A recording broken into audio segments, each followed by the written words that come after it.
तो दोस्तों हमारे YouTube चैनल पे आप लोगों का स्वागत है। मैं हूं कमलकांत और अभी हम बात करेंगे बीपीएससी के संदर्भ में। देखिए दोस्तों, बीपीएससी के द्वारा जो TRE-1, TRE-2 और TRE-3 की वैकेंसी है उसमें जो है आरक्षण को लेकर एक बड़ा मुद्दा उभर गया है। महिलाओं को जो आरक्षण दिया जाता है उसमें जो है 1 से 8 के लिए प्राइमरी एजुकेशन के लिए 50% आरक्षण की बात पहले की गई थी। वो आरक्षण दिया भी जाता रहा और ऐसे में TRE-1, TRE-2 में भी 50% आरक्षण दिए गए।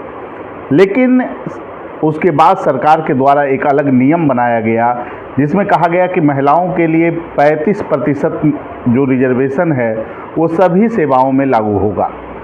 जब सभी सेवाओं में ये क्षैतिज आरक्षण लागू हुआ तो जो सीटें ओपन रह गई थी 50% महिलाओं के लिए आरक्षित, उसके बाद जो 50% बच रहा था उसमें भी 35% महिलाओं का रिजल्ट TRE-1 और TRE-2 में दे दिया गया है। और वो महिलाओं को का जो प्रतिशत है, अनुपात है, वो आश्चर्यजनक रूप से जो बढ़ा। इसके कारण 72 से 73% महिलाएं जो है कि प्राइमरी में स्थान लेने में काबिज हो गई 1 से 8 में। लेकिन इसका एक दूसरा पहलू भी है कि छात्रों पर इसका जो है, पुरुष जो छात्र थे उन पर नकारात्मक असर पड़ा। जो अभ्यर्थी थे उनको जो है कि जो इस तरह की जो दोहरी आरक्षण की व्यवस्था है उसके कारण उनके मेरिट के बावजूद भी उनका चयन नहीं हुआ। अब यहाँ पर प्रश्न उठता है कि बीपीएससी के द्वारा क्या इस मामले में गड़बड़ी की गई है या समान प्रशासन विभाग के द्वारा ही स्पष्ट रूप से रूपरेखा तय नहीं किया गया था। अब यहाँ पर अगर विज्ञापन को देखा जाए तो विज्ञापन में जो सीटों की चर्चा थी उसमें पुरुष और महिला के लिए अलग अलग सीटें का ब्यौरा दिया गया था। अगर पूर्व में ही 50% महिला आरक्षण को प्राइमरी एजुकेशन में दिया ही जा रहा था तो उसमें 35% जो अन्य सीटें थी उसमें भी 35% महिला आरक्षण को दिया जाना कहाँ तक तर्कसंगत है। इस पर समय समय पे हम लोग भी सवाल उठा रहे थे और यह मामला अब जो है तूल पकड़ता जा रहा है। और ये मामला जो है कि कैसे यह इतनी बड़ी चूक हुई, इस पर जो है अब प्रश्न चिन्ह उठना शुरू हो गया है। गड़बड़ियाँ तो अब हो चुकी है। TRE-1, TRE-2 का रिजल्ट जारी हो चुका है, सभी लोग ज्वाइन भी कर लिए हैं। अब लेकिन बीपीएससी के द्वारा जो ये प्रोसेस हुआ उस पर सवाल उठने शुरू हो गए हैं। अब यही बात है कि पहले चेयरमैन सर अतुल प्रसाद जी के द्वारा जो बहालियाँ की गई उसमें हड़बड़ियाँ काफ़ी दिखाया गया।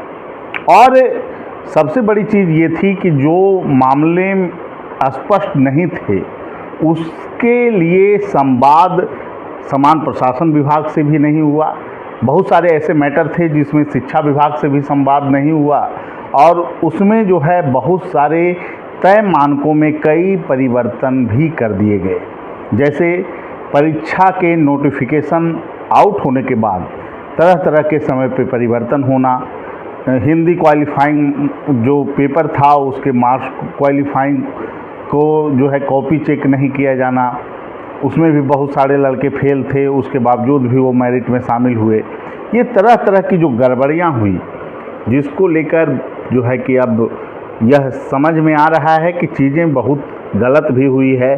TRE-1, TRE-2 में जो आरक्षण का जो पेच अब फंसता हुआ नज़र आ रहा है, यह कहीं ना कहीं एक जो है अब अवरोधक भी हो सकता है जो रिजल्ट जारी किए गए उस पर भी अगर ये मामला न्यायालय में जाता है, न्यायालय इस पर टिप्पणी करती है तो निश्चित रूप से इस पर एक बहुत बड़ा सवाल खड़ा होगा कि सरकार की आखिर पॉलिसी क्या है। आप दोहरा आरक्षण महिलाओं को कैसे दे सकते हैं?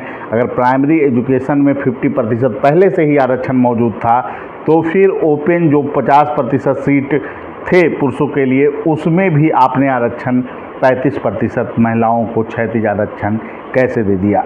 यह सवाल काफ़ी महत्वपूर्ण है। यह सवाल इसलिए भी है क्योंकि सरकार गुणवत्तापूर्ण शिक्षा देने की जो बात करती है उसके साथ कहीं ना कहीं अगर या आरक्षण का जो फैक्टर है उसमें तब्दीली नहीं किया गया तो उस पर भी एक बड़ा सवाल उठेगा।